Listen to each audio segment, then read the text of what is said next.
My PDF looks boring AF. How do I break up all of this text? This is probably the #1 thing I get asked in my design hotline. Y'all are out there creating awesome stuff like media kits, course packets, opt-ins, pricing sheets, but once you get all the information on the page, that's where you're getting stuck. That looks like a lot of black letters on a white page, and I don't really know what to do here. Without photos or graphics or icons or any of those things like readily at your disposal, it can be really hard to break up big blocks of text. So that's when we have to employ some of these tried and true tricks to break things up and make things look a little more interesting. Employ a header and/or a footer. Sometimes the very act of making a header or a footer for your PDF makes the rest of your text look really packaged, professional, and grounded in a design. This is also really helpful if you're working with page numbers, copyright info, section labeling. You can stick all that stuff in your header or your footer and it looks so much better. And depending on how your document will be used, this could be a really fun place to work in some color without getting too designy and busting your butt to create visuals just out of thin air. This is a great place to do like full color bars as your header or a footer to work in a little bit of color, some fun text, or even your logo, which could be a really great branding piece for you.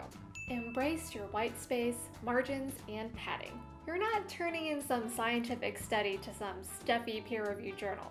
You're creating a product, and that product should be interesting and it should be helpful to your customers.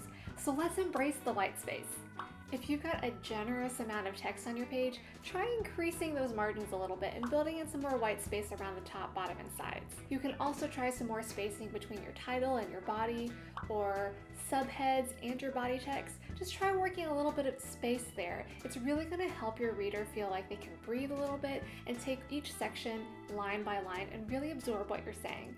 Don't feel like you have to fill up white space just because it's there.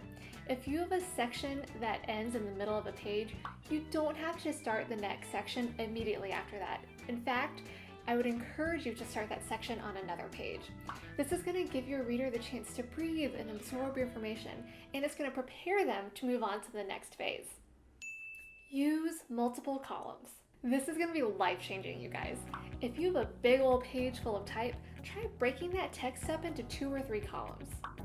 Now, the magic of this multiple column trick is threefold. First, you instantly make your text more readable by turning long strings of paragraphs into bite-sized chunks. Second, you get this built-in white space in between your columns that's really going to help people breathe a little bit. And third, you just created more visual interest when there was none to start with. Create subheadings and lists. This won't work for all text, but if you have any content that lends itself to being a checklist, being separated into subsections, or being turned into a bulleted list, then I would definitely dive into that content, make a couple changes or edits here and there so that you can embrace those different paragraph structures. Those different paragraph structures are what's going to make it visually interesting for your reader. And it's going to give you so many more opportunities to style your text, to play with some different formatting options, and to create a lot of that kind of graphic interest that you'd otherwise be missing. Use your text graphically. No one ever said text had to be boring. Try using your section headers, titles, or whatever it is to play around with color and scale a little bit. Try incorporating a different typeface or a brand color or both. It's going to create a lot of visual interest, and you're going to transform what was just a plain line of black text into something really exciting and interesting. You're not even going to miss having icons and images and illustrations to work with. Pull out mentions, URLs, notes, and tips. This is a great way to add a little more visual interest. So if you have any tips or URL callouts or links or anything like that, try pulling it out into a sidebar, maybe with an icon, or into a color bar. It's going to give you so much more opportunity to catch a reader's attention and get them to interact with your text. And it has the added bonus of being really fun and designy. It's going to look so good inside a PDF that's really text heavy when you break up those things into little bite-sized fun chunks for people to find. Remember, your content has to be good to be effective, so don't feel behind if you're still formatting text like a plain Word document. But these tips will help make your words more powerful and easier to read. So I hope you find them helpful. Find more tips for juicing up your designs and for working with design professionals by watching the videos in this channel. Thanks, guys!